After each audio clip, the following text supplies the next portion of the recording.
कप्तान ने दरवाजे खोल दिए, बड़ा ऐलान भी कर दिया। चेयरमैन तहरीके इंसाफ इमरान खान ने नए इंतखाबात के लिए मुज़ाकरात के दरवाजे खोल दिए। कहा बात करने के लिए तैयार हैं, लेकिन सिर्फ इलेक्शन पर। तफसीलात के मुताबिक चेयरमैन PTI इमरान खान ने सीनियर सहाफियों से मुलाकात में गैर रस्मी गुफ्तगू करते हुए कहा, हर एक से इलेक्शन पर बात करने को तैयार है। जो भी बात करना चाहता है, तहरीके इंसाफ के दरवाजे खुले हैं।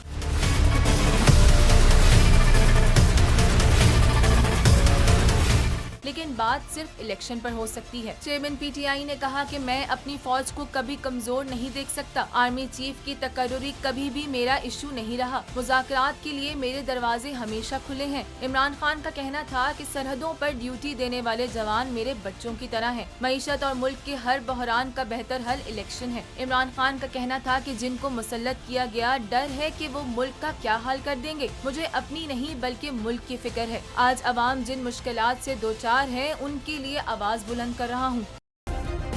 सब्सक्राइब करें और बेल दबाएं ताकि कोई खबर रह न जाए।